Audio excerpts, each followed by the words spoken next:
حضرت فاروق اعظم کے ہاتھ میں تلوار تھی، گھر سے نکلے، کہنے لگے آج میں اس محمد کا خاتمہ کر دوں گا معاذ اللہ، اس نے گھر گھر فساد پیدا کر دیا تلوار لے کے۔ ابو جہل نے نا غصہ دلایا، کہنے لگا مکے میں کوئی سورما نہیں بچا جو مصطفیٰ کو قتل کر دے معاذ اللہ، 100 سن خونٹ ملیں گے۔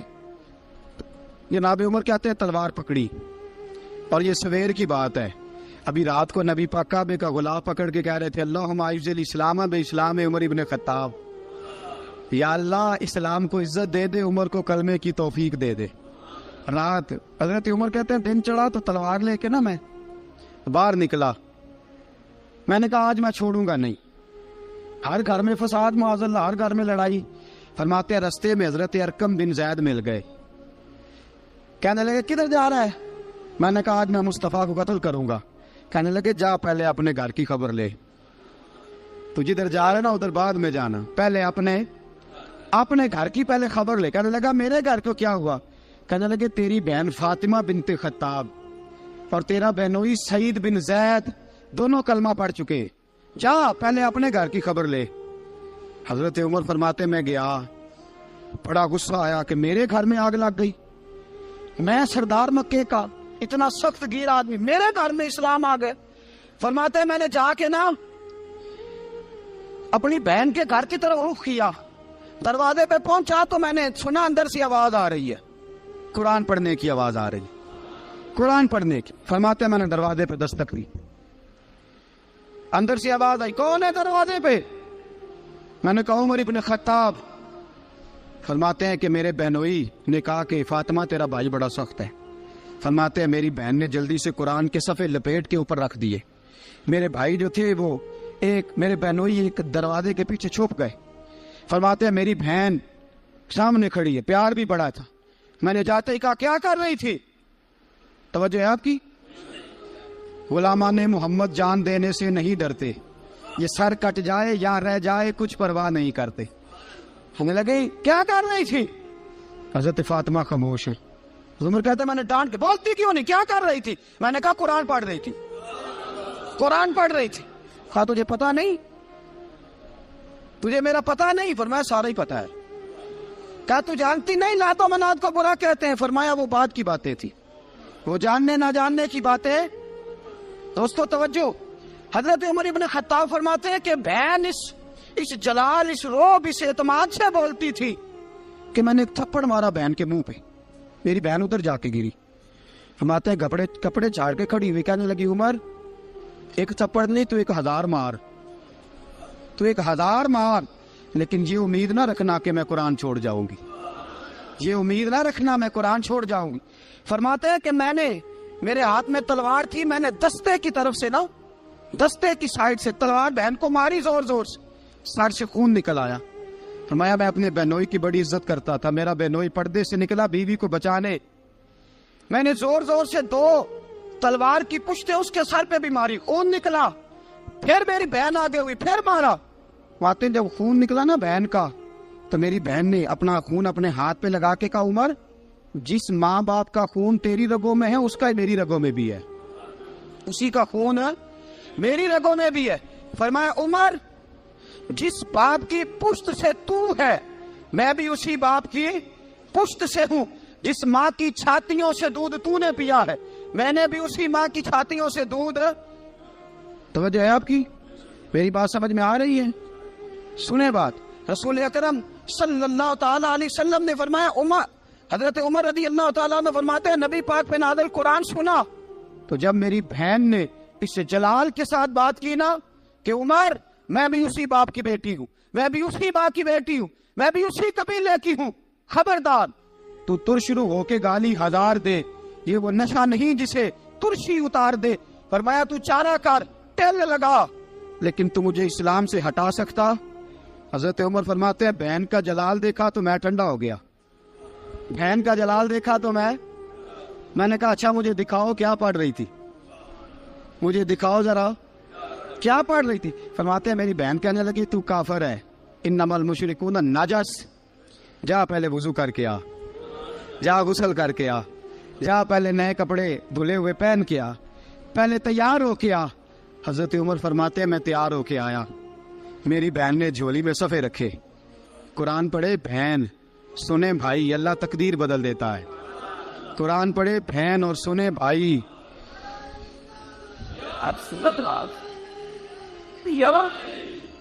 قرآن پڑھے بھائی اور سنے بہن، اللہ تقدیر. لیکن آج بہن بھائی قرآن تو سنتے سناتے ہی نہیں نا. یہ تو رواج ختم ہو گیا نا. وہ قوم جو کل لڑتی تھی ننگی شمشیروں کے ساتھ، وہ آج سینما دیکھنے جاتی ہے اپنی ہمشیروں کے ساتھ. معاذ اللہ، نعوذ باللہ، استغفر اللہ. ہمارا وہ حال نہیں رہا جو تھا. حضرت عمر فرماتے ہیں بہن نے قرآن پڑھا، میں نے قرآن سنا، پتہ نہیں قرآن میں کیا لذت سی، میں رو رو کے بے حال ہو گیا. فرماتے ہیں میرے جیسا سخت آدمی، میرے جیسا سخت جو کبھی نہیں رویا تھا، آج قرآن سنا. فَإِذَا سَمِعُوا مَا أُنزِلَ إِلَى الرَّسُولِ تَرَىٰ أَعْيُنَهُمْ، جب قرآن، اللہ کا قرآن پڑھا جاتا ہے جو رسول پہ آیا، تو لوگوں کی آنکھوں کو تم دیکھو گے، ان کی آنکھوں میں آنسو ہوتے ہیں. فرمایا میں رو رو کے بے حال ہو گیا. میری بہن کہنے لگی بھائی کیا پروگرام ہے؟ میں نے کہا مجھے بھی لے چلو، مجھے بھی لے چلو. کہا چلو. فرمانے لگے ذرا ٹھہر جاؤ، میرے نا ہاتھ باندھو رسیوں کے ساتھ، نا میرے ہاتھ پیچھے میرے ہاتھ باندھ لو، گلے میں میری تلوار لٹکا لو. میں مارنے آیا تھا، اب میں مجرم بن کے جانا چاہتا ہوں، مجرم بن کے. اور ہمارے شیخ فرمایا کرتے تھے، استاد گرامی حضرت عمر فرمانے لگے مجھے مارتے مارتے لے کے جاؤ. میں چونکہ مارنے آیا تھا نا مجھے. اور ایک پنجابی کا شاعر کہتا ہے حضرت عمر نے کہا گھروں آیا سا مار مقامنے نو، گھروں آیا سا مار مقامنے نو، ان مینو مار دے لے چلو. متے عمر دی عمر برباد ہوئے جتھے عمر سوار دے لے چلو. گھروں آیا سا مار مقابلے نو، ان مینو مار دے لے چلو. متے عمر دی عمر برباد ہوئے جتھے عمر سوار دے، متے عمر دی عمر برباد ہوئے جتھے عمر سوار دے. فرماتے جب پہنچے نا دار ارقم میں تو دروازے پہ حضرت امیر حمزہ کھڑے تھے. حضرت امیر حمزہ، ایک شخص کہنے لگا حضرت امیر حمزہ سے عمر آ رہا ہے. فرمایا آنے دو. کہا حضور وہ تلوار بھی گلے میں لٹک رہی ہے. فرمایا آنے دو. وہ اگر عمر ہے تو میں بھی امیر حمزہ ہوں، وہ اگر عمر ہے تو انا اشہد اللہ و رسول ہی، میں اللہ رسول کا شعر ہوں، آنے دو. کہا آپ کیا کریں گے؟ کہا ادب ملحوظ رکھے گا تو خاطر سے بٹھائیں گے، نمونہ اس کو ہم خلق محمد کا دکھائیں گے، اگر نیت نہیں اچھی تو میں اس کو قتل کر دوں گا، اسی کی تیغ سے سر کاٹ کے چھاتی پہ دھر دوں گا. میں آنے تو دو، آنے دو عمر کو. حضرت عمر آئے، دروازے میں داخل ہوئے. صحابہ فرماتے ہیں کہ حضور نے شور سنا. فرمایا کون ہے دروازے پہ؟ فرمایا عمر. فرماتے ہیں حضور اٹھے تیزی سے، چادر گر گئی، چادر. حضور تیزی سے اٹھے، کھول دو دروازہ. حضور عمر کے گلے میں تلوار ہے. فرمایا پھاٹک کھول دو. یا رسول اللہ عمر آپ کا دشمن. فرمایا کھولو دروازہ. کہا یا رسول اللہ خطاب کا بیٹا. فرمایا کھولو دروازہ. یا رسول اللہ ابو جہل کا رزق. فرمایا کھولو دروازہ. حضور ماجرا کیا ہے؟ فرمایا وہ اپنے آپ نہیں آیا، میں نے رات اللہ سے دعا مانگی ہے، میں نے مانگ کے لیا ہے، میں نے مانگ کے لیا، وہ اپنے آپ تھوڑا آیا ہے. مانگ. کھولو دروازہ، آنے دو. حضرت عمر جھٹ سے دروازہ کھلا نا، رسول پاک سامنے کھڑے ہو گئے. کیا منظر تھا. ابو بکر فرماتا ہے تمہیں کیا بتائیں کیا منظر تھا. حضرت ارقم فرماتے ہیں تمہیں کیا بتائیں کیا منظر تھا. میرے حبیب کی گردن تنی ہوئی ہے، آنکھوں میں آنسو بھرے ہیں پر نیچے نہیں گرتے. آنسو بھرے ہیں آنکھوں لیکن نیچے ٹپکتے نہیں. میرے رسول پاک آگے بڑھے، عمر کی گردن جھکی ہوئی ہے، عمر اوپر نہیں دیکھتے. حضور آگے بڑھے، جا کے حضرت عمر کا کندھا زور سے ہلایا. فرمایا کیا پروگرام ہے تیرا، کیا ارادہ ہے تیرا، بول. حضرت فاروق اعظم آنکھ یوں اٹھا کے کہنے لگے سونیا بس اب کلمہ پڑھنے کا ارادہ ہے، سونیا کلمہ پڑھنے کا. صحابہ فرماتے ہیں پتہ نہیں کیا ہوا، پتہ نہیں. حضور کا اتنا جوش ہم نے کبھی نہیں دیکھا، نبی پاک کو نعرہ لگاتے ہم نے پہلے کبھی نہیں دیکھا. جب عمر نے کہا نا سونیا کلمہ پڑھنے آیا ہوں، فرماتے ہیں رسول پاک کے جو آنسو بندے ہوئے تھے نا وہ ٹپ سے نیچے گرے اور حضور نے فرمایا اللہ اکبر، اللہ اکبر. فرماتے ہیں حضور نے جب اللہ اکبر کہا تو سارے صحابہ بھی کہنے لگے اللہ اکبر، اللہ اکبر، اللہ اکبر. حضرت عمر فاروق کا عدل اور حضرت فاروق اعظم کا انصاف، اس کو دنیا جانتی بھی ہے مانتی بھی ہے۔ حضرت فاروق اعظم رضی اللہ تعالیٰ عنہ قاضیوں کا تقرر کرتے وقت سب سے زیادہ احتیاط کرتے تھے کہ بندہ کس قسم کا ہے، اس کا مزاج کیا ہے، معاشرے میں اس کا وقار کیسا ہے، اس حساب سے اس کو تقرر کرتے تھے قاضی کے لیے۔ اور کیا حال تھا؟ حضرت زید بن ثابت رضی اللہ تعالیٰ عنہ کو آپ نے قاضی مقرر کیا، بعد میں معزول کر دیا۔ کیوں آپ نے معزول کیا ہے؟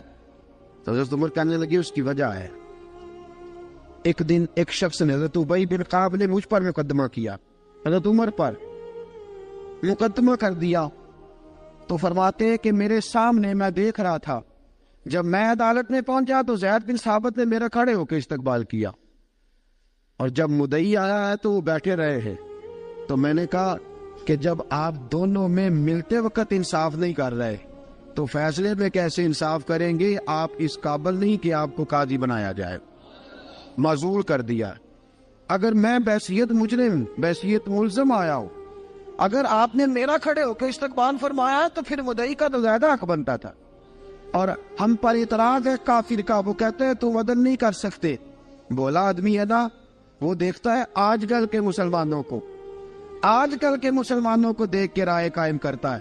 ہم اسے کہتے ہیں ہاں آج کل کے مسلمان نہ دیکھ، وہ جنہوں نے ڈائریکٹ نبی پاک کی نکاح سے فیض پایا تھا انہیں دیکھ، ڈائریکٹ جو رسول پاک کی نکاح کے فیض یافتہ تھے، عدل و انصاف سے بھر دی دنیا۔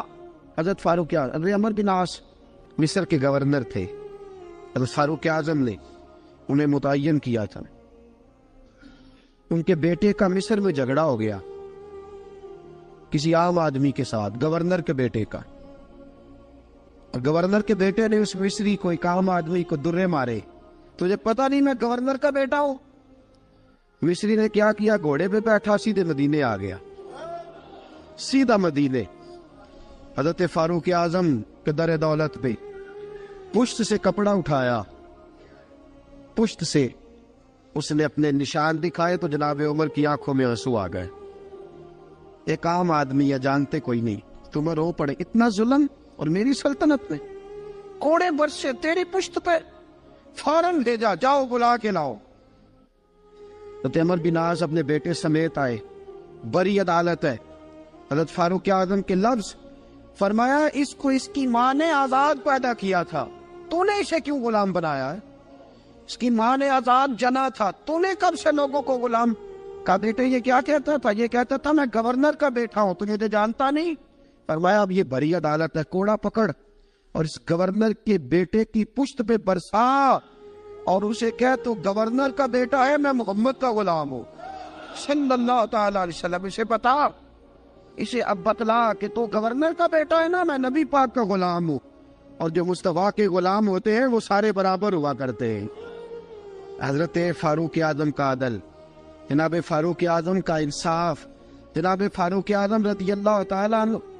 روم کا ایلچی آیا نا حضرت عمر فاروق کے پاس، تو وہ کہتا ہے میں پیغام لے کے آیا اپنے بادشاہ کا، اور میں سفیر تھا، میں بڑے ملکوں میں گیا، بڑے بادشاہ دیکھے، بڑے امیر دیکھے۔ حضرت فاروق اعظم رضی اللہ تعالیٰ عنہ کے دربار مجھے بھیجا گیا، جب پہنچا تو میں نے مسلمانوں سے کہا تمہارے بادشاہ کا دربار کہاں ہے؟ انہوں نے کہا نہ ہمارا بادشاہ ہے، نہ کوئی دربار ہے، نہ بادشاہ ہے، نہ کوئی۔ اچھا تو پھر وہ کدھر بیٹھتے ہیں؟ کہا یا مسجد میں ملیں گے یا اپنے جھونپڑے میں ملیں گے۔ تو کہا تمہارا بادشاہ بھی کوئی نہیں؟ کہا بادشاہ نہیں، ہم مومن ہیں، ہمارا ایک امیر ہے جسے امیر المومنین کہا جاتا ہے۔ وہ شخص کہتا ہے میں مسجد گیا، میں نے کہا عمر کدھر ہے؟ انہوں نے کہا جی ابھی نکلے تھے، ادھر ہی ہوں گے۔ میں نے کہا یہ کیسا بادشاہ ہے؟ کوئی کہتا ادھر ہوں گے، کوئی کہتا ادھر ہوں گے۔ یہاں تو صوبائی وزیر صاحب سڑک سے گزرے تو سارے روڈ 3 گھنٹے بلاک رہتے ہیں، اور یہ کیا چکر ہے کہ لاکھوں مربع میل کا حکمران، کوئی کہتا اس گلی میں گیا، کوئی کہتا اس گلی میں گیا، یہ کیسا بادشاہ ہے؟ کدھر ہے عمر؟ انہوں نے کہا یہی تھا۔ دوسرے سے پوچھتا جو وہ باغ کی طرف گئے، باغ میں گئے تو وہ ایلچی کہتا ہے میں نے باغ والے سے پوچھا کہ یہاں تمہارا امیر کدھر ہے؟ انہوں نے کہا وہ درخت دیکھ رہے ہو؟ کہا حضرت دیکھ رہا ہوں۔ اس درخت کے نیچے وہ ایک شخص جو سویا ہوا ہے نا، مٹی کا ڈھیلا سرہانہ بنا کے، وہ درخت کے نیچے مٹی کے ڈھیلے کا سرہانہ بنا کے جو بندہ سویا ہے وہی ہمارا امیر ہے، وہ سامنے۔ حضرت سیدنا عمر فاروق کے پاس وہ بندہ جا کے کھڑا ہو گیا. وہ کہتا ہے کہ پسینہ گر گر کے نا مٹی کے ڈھیلے پہ گارا بنا رہا تھا. پسینہ گر گر کے مٹی کا ڈھیلا, وہ تر تھا. حضرت فاروق اعظم سو رہے تھے. کہنے لگا میں بیسیوں اور درجنوں بادشاہوں کو دیکھ چکا تھا جن کی آنکھیں 10 گن. حضرت عمر کی آنکھ کھلی, تامت سمیٹی اٹھ کے بیٹھ گئے. کدھر آیا ہے؟ کہنے لگا حضرت جی آیا تو کسی اور کام تھا, آیا تو کسی, لیکن اب کام کوئی اور بن گیا ہے. آپ نے فرمایا اب کیا کام بنا ہے؟ کہنے لگا میرا کام یہ بنا ہے کہ میرا بھی دل کیا میں بھی کلمہ پڑھوں اور نبی پاک کا غلام بن جائے. یہ کام بن گیا. اور ساتھیوں بس مدینے میں وہ دن بڑا عجیب تھا جب سیدنا فاروق اعظم کے بیٹے کا معاملہ آ گیا. آج 60 سال کا بوڑھا عمر ابو شامہ حضرت عمر کے صاحبزادے, یہودیوں نے سازش کر کے انہیں نبیذ پلا دی. نبیذ جائز تھی, نبیذ کیا کہ شراب پلا دی. پھر مقدمہ قائم ہوا. کا اب پتہ چلتا ہے عمر کتنا عدل کرتا ہے. سیدنا فاروق اعظم کے پاس گواہ آئے, صاحبزادہ اندر کھانا کھا رہا تھا. فاروق اعظم نے گریبان سے پکڑا, کھینچ کے لائے. فرمایا ابو شامہ چل, تو نے شراب پی ہے, تجھے کوڑے مارے جائیں گے, تیرے لیے 100 یا 80 کوڑوں کی سزا تیاری کر لے. ابو شامہ کہتے ہیں کہ ابا جی انہوں نے نبیذ تئی تھی, شراب پلا دی. فرمایا تو نے پی کیوں؟ تو نے پی کیوں؟ بڑے بزم میں بار شیر مسجد نبوی کا فاروق اعظم. اولاد تو بزدل کر دیتی ہے نا بندے کو, اولاد تو کمزور کر دیتی ہے. آج مدینے نے عجیب ماجرا دیکھا. حضرت فاروق اعظم کی زوجہ روتی ہوئی آئی, کہنے لگی حضرت جی میرا لخت جگر ہے, ایک کوڑے کے بدلے پیدل حج کروں گی, ایک کوڑے کے بدلے صدقہ اور خیرات کروں گی. میرا بیٹا غلطی کر بیٹھا ہے, یہ کام نہ کرے. آپ نے فرمایا تو مجھے کہتی ہے میں یہ کام نہ کروں؟ تیرے حج اور تیرے کوڑے کیا کرتے, تیرے حج اور صدقے کیا کرتے ہیں؟ کوڑے لگانا میرے مصطفیٰ کی شریعت کا قانون ہے. تو بیٹے کی بات کرتی ہے, عمر کا اپنا معاملہ بھی ہوتا تو عمر یہی سلوک کرتا. لوگوں نے کہا حضرت جی آپ تھوڑی دیر, ابھی ان کی والدہ پریشان ہے, گھر میں پریشانی ہے, ذرا ٹھہر جائے, کل پرسوں ترسوں سزا دے لیجیے گا. فرمایا تمہیں یاد نہیں جب مدینے کی ایک بی بی نے چوری کر لی تھی اور میرے مصطفیٰ کی بارگاہ میں کہا گیا تھا حضور ذرا ٹھہر جائے, سزا نہ دے, تو حضور نے فرمایا تھا اگر فاطمہ بھی چوری کرتی تو ہاتھ کاٹ دیتا. تمہیں یاد نہیں نظر مصطفیٰ کے ٹکڑے کھانے والا ہوں, میں کیوں دیر کروں؟ اس نے گناہ کرنے میں دیر کی ہے جو سزا میں دیر کروں, برساؤ کوڑے. حضرت افلا نامی غلام, حضرت جی آپ کا لخت جگر ہے. فرمایا لخت جگر نہ دیکھ, مصطفیٰ کا قانون دیکھ.